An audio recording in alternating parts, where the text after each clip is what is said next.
can't believe it. I got the friggin' Queen. Oh, there you are. I didn't know you were going to get here this soon. I'm just playing a game of hearts on my computer. It's a great time waster. Oh, yes. You're here because you want to learn how to use video on the internet to promote your music, and you want to learn it in a way that's easy and doesn't cost a lot of money. Well, I've done a couple of internet TV shows the last maybe 4 years, and I've made a lot of mistakes, but I've also learned a lot. So I think I can pass on some things to you to hopefully that you might be interested in doing this. Obviously, you're watching this, so I assume that you are interested. And we will start today. There's a 6-part series here. And today's the introduction, and at the end of this, I'll let you know, basically what the other episodes are going to be part of. Let's see, what shall we start? Well, what I thought, let me go back a little bit.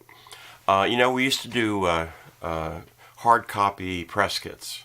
We'd have a bio, we would have a what else would we have? We'd have an 8x10 photograph, maybe.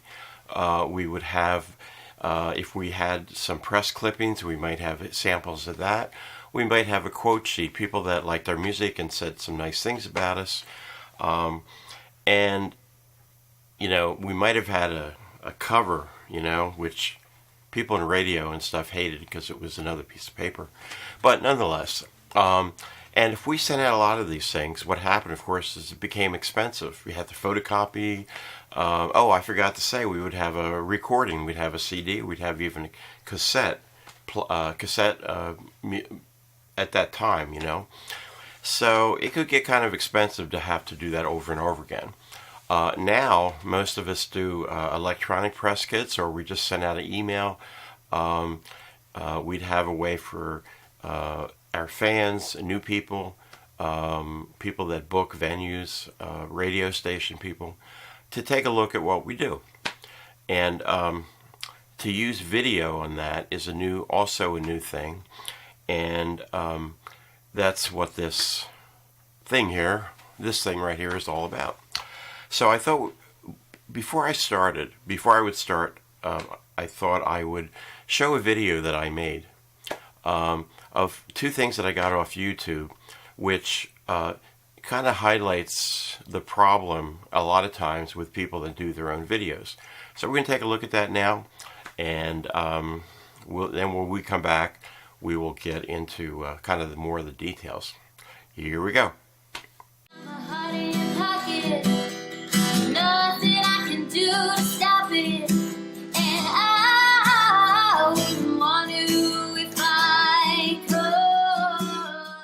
Two of the most important things are light and sound. It's kind of dark, and part of it is because she's in front of a window. So the camera is probably an automatic, and it's averaging everything out. So they turn down the background, and then she's dark also. The audio isn't too bad, but I still have a sense that she's using her computer mic to make this sound. And every day I'm gone, I'll be thinking alone, past the time. I wish I could stay, but I just can't change living by the mile. He's doing basically the same thing. You see the light window in back of him, and that means his left side of the face, as we're looking at him, is dark. And then also the sound, I'm pretty sure he's using his computer mic. So these are a couple things you might want to avoid, and we'll be going over this kind of stuff in later episodes. Okay, so I guess the first question is, why would we want to use video to promote ourselves? So here's some ideas, and let's take a look at them. Okay, so I think the first thing is videos can be more personal than, let's say, emails, Facebook, etc. Because people see you and not just hear you or not just read about you. It's a way to keep in contact with your fans, near and far. For example, if you're a touring musician and you live on the East Coast and once a year you go out to the West Coast or you go to the Midwest, you may only get there once a year. And it would be pretty important to keep contact with people in the other part of the country or in another country even. So one way to do that is to put up videos from time to time that people can see what you're doing. Okay, it's another way to increase your name and your face recognition. It allows venue owners and people that book venues to see how you perform, to see what you sound like. And instead of just, listening to your CD, they can see, here I am. So another reason is to network with other musicians, and that which is always important because they can help you and you can help them. And as I added here, seeing is believing. So, what would be some ideas that we might have in terms of what do we want to produce? What do we want to put up on YouTube, on Ustream, or one of the other services? There's a lot of stuff we can do. So what I did is I did some brainstorming, and which is what I would encourage you to do. Come up with some ideas, and sit down for a half hour, come up with 15, 20 ideas. Some of them will be not that good, and that's okay. But you might come up with a couple that, hey, this makes sense to me. I'm going to do that. So we're going to take a look at that. Before I start here, before we take a look at that, a lot of people that kind of do this on their own in their house, they get in front of their computer. My guitar's over there. They play their guitar in front of their computer and they upload that video.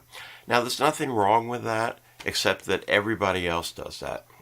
And you are a creative person, and let's come up with some creative ways to use video that kind of sets us apart from other people. So we're going to take a look at that now. Okay, so first,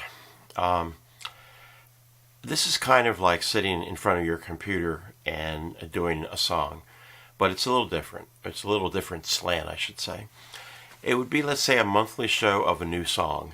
If you're prolific enough that you usually write at least a new song a month, do a show on that. And maybe you could have, if you do streaming, if you do live streaming, which would be perfect for this, some live streaming you can actually do chats with the people that are watching, and you can ask them to give you some feedback on the new song. Maybe you can send, if they're interested, send people a recording of your new song if you have a way to do that. That's not, that's half decent. Have an interview program. Interview somebody else, another songwriter, or somebody that is a sideman in a band, and even though you're focusing on that person, it also kind of puts you also in the limelight, shall we say. You could teach songwriting or other music-related topics. You could teach guitar. One of the things that's the best thing to do for videos, especially on YouTube, is to provide something for other people. Not to do a commercial about yourself, but rather, what can you offer other people based on what you know? And that's something that I would encourage you to really think about. You can do live concerts online. You can either do it yourself. You can use Ustream. You can use YouTube. They do streaming now. There are also some sites which you may know about, such as Concert Window, and what is the other ones? Stage It. And we'll talk about that a little bit later. Do song critiques. I know that sounds kind of weird, but you could actually have bring some people in that other songwriters, maybe two other people, and sing songs for each other and critique each other's songs. The idea would be to be hopefully helpful to other songwriters who would see that, and they could get some ideas about about songwriting. Okay, now I have another next slide here. Okay, you could record a performance and then upload it to, for example, YouTube. Now, that's a little more difficult in order to make it interesting, but it would be something to think about. Now, these next two maybe seem kind of weird, but to do a news show on music, on songwriting, whatever, talk about what's happening in these areas, talk about what's happening with compensation to songwriters, how that might be changing, how the current streaming of music is having a big effect on income from songwriters, for example. Do a comedy show on music. If you write comedy songs, that might be kind of an interesting thing to do. Have a 15-minute show every couple of weeks or whatever, and just have a good time. It'd be funny. You can sing some of your songs. You could have somebody else come on that also does funny songs. Just use your imagination. Okay, have a show geared toward venue, people that book or people that own venues. Things like, especially like restaurants, coffee houses, things like that. A lot of times, if the owner or manager is the one that books the music, a lot of times they don't really have a clue how to do that. They don't know how to deal with performers, especially performers who are paying. And that could really be a very good service to these people. It's like added value. And then you'd be right there. You don't even have to ask for a gig, I bet. Something along that line. And do a video or do videos on how to get a gig for other performers. How to sell yourself. If it's something that you are good at, that's something that you could do. Okay, I got one more slide of ideas. Broadcast a writing session. If it's easy for you to kind of do a song, not that you have to write a whole song, but that it's something that you're good at. You can kind of sit down and do that, and kind of, it's another way of teaching songwriting, I would think. So that would be another idea. Now, promoting your recordings and other products, you have to be a little careful on that.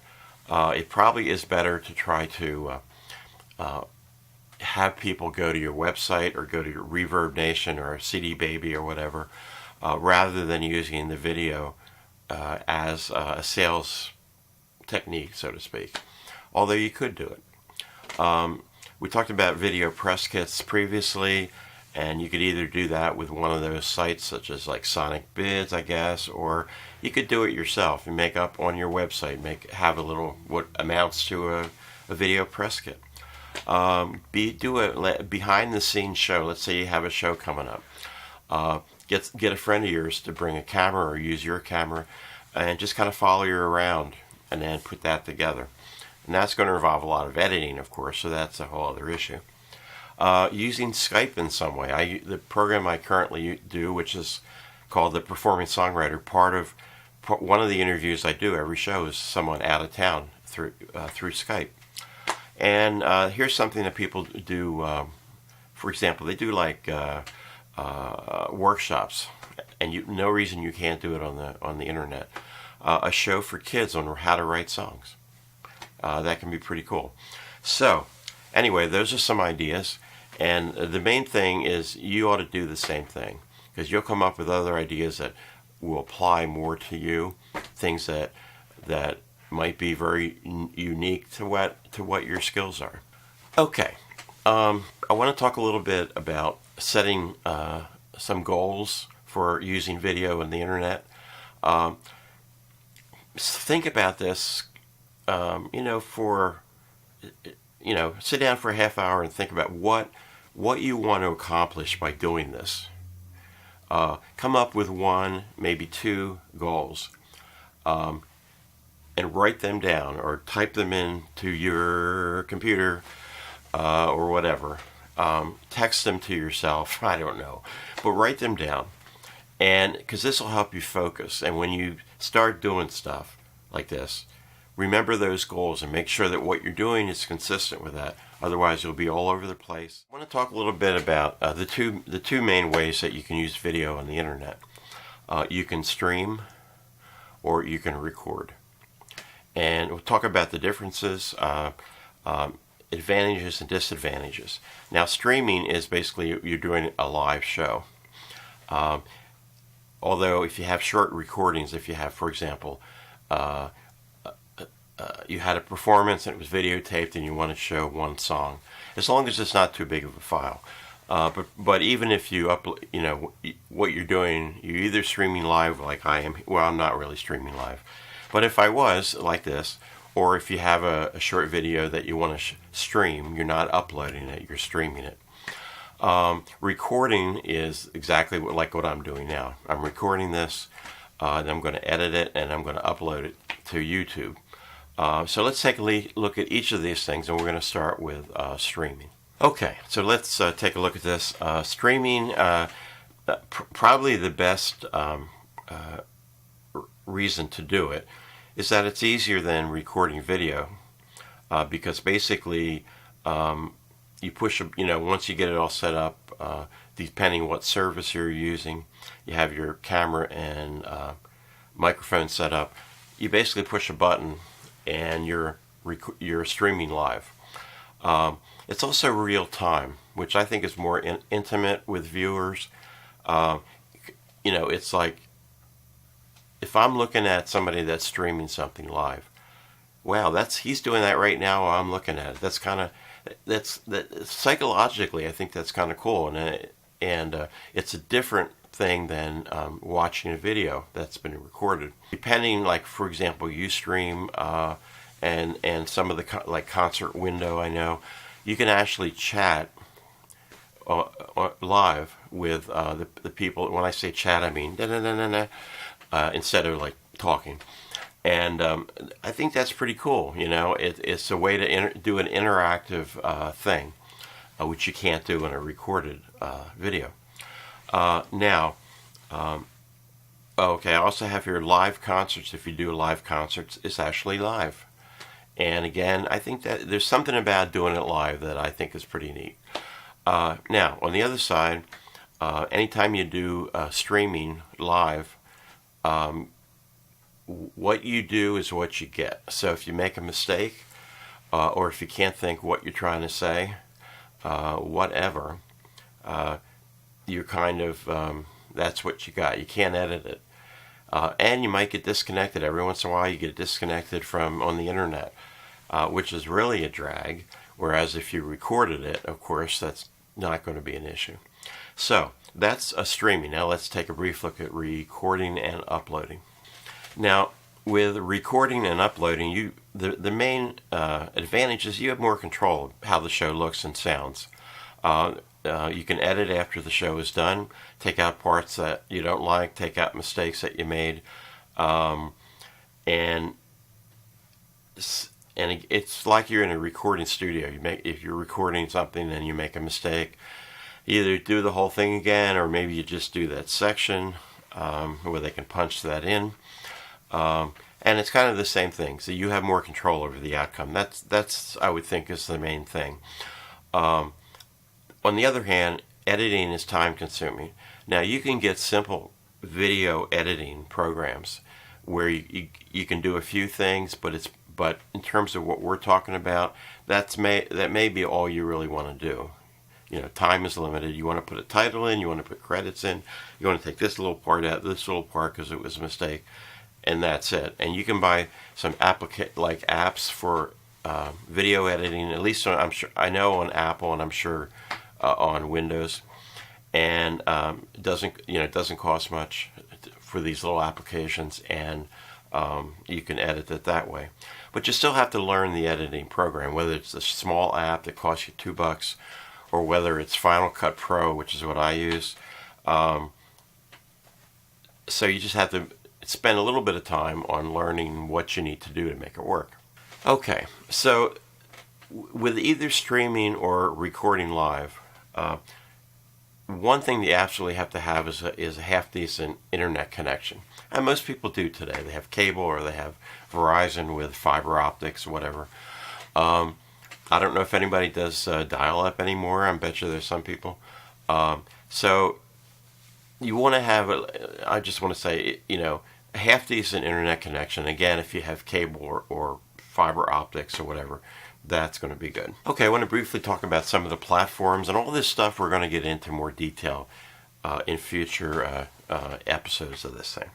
So first we're going to take a look at Ustream. Ustream is something that I've used a lot over the time I've been doing this stuff. It has its, like anything else, it has its advantages and disadvantages. Ustream can be done very simply, or it can be much more complicated. The simple way is they have on their website a thing called the broadcasting or the broadcaster window or whatever it is.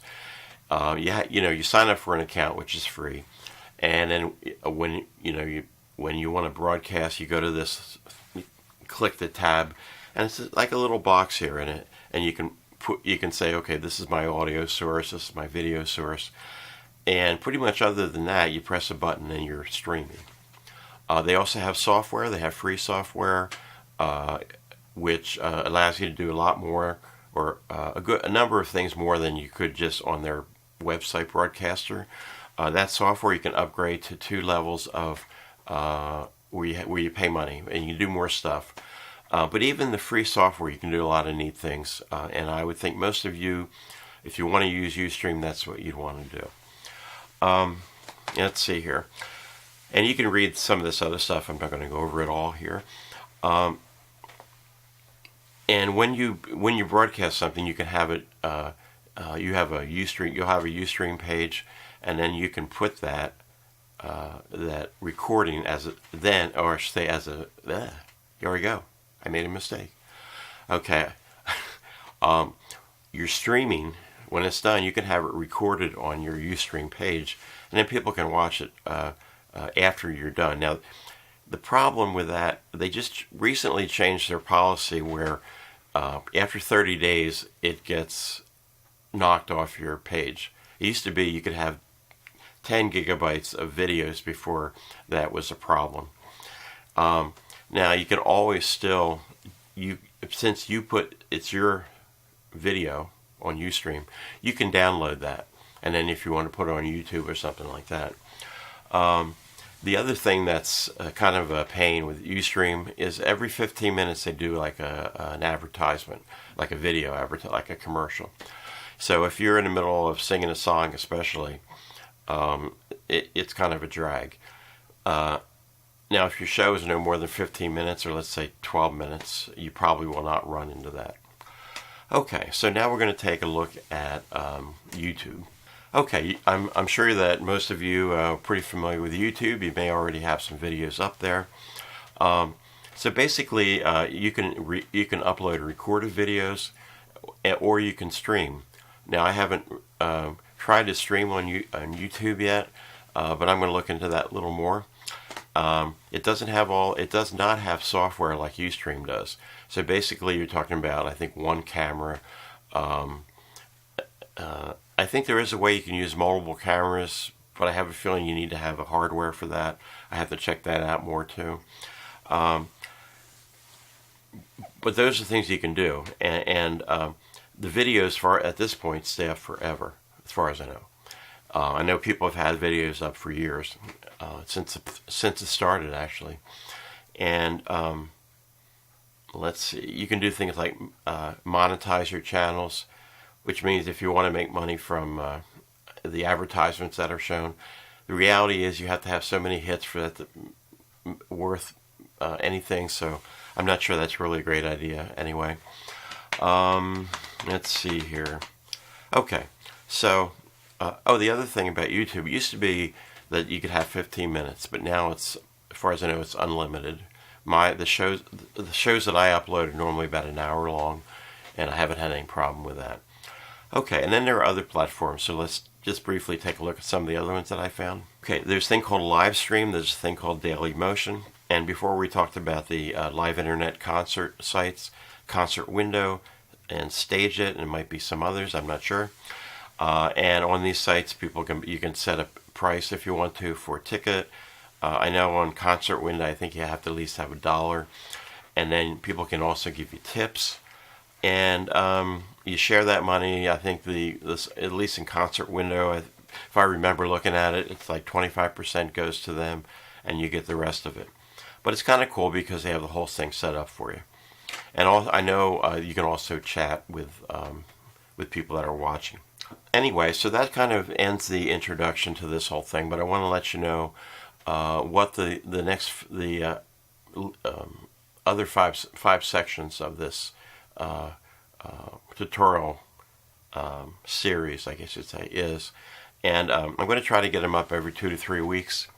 And by the way, if you want to be on a mailing list so you know when they're coming up, do one of two things: subscribe to this to my YouTube channel. How's that? And you have to know how to talk and not mumble over your words. So anyway, or you can send me an email at raysings@gmail.com. Again, raysings@gmail.com. Put you on my mailing list, and then I'll let you know when a video has been uploaded. But anyway, let's take a look at the next 5 shows here. Okay, part 2 is I'm going to talk about the equipment needed, such as camera, lighting, and things to consider about equipment. I'm not talking about expensive stuff. I mean, if you want to spend money, that's cool, but you really don't need to, and you may have everything you need already. Okay, part 3 is the basics of live streaming. We're going to get in much more detail about how to stream live. And we'll take a look at some of the services where you can do that and kind of show you how that all works. The next part is going to be recording shows and uploading shows. We'll have to talk about some software as far as editing goes. And we'll try to do it in such a way that it's not going to take you too long to figure all that out. The next one is just sort of a general catch-all thing for what are some other considerations for using video. What's cost efficient, what isn't. I'm going to come up with a list of resources that has to do with all this stuff. And at some point during all this, I'll have that ready. Okay, part 6. For anybody that wants to maybe go to the next level, we're going to talk a little bit about how to use multiple cameras and using Skype, how to record a Skype thing, let's say an interview or whatever, using advanced editing software. Now, this is for people that want to spend more time on doing all this. And if you're not sure, watch it anyway. Okay, so we'll see you next time. We'll talk about equipment, lighting, so forth.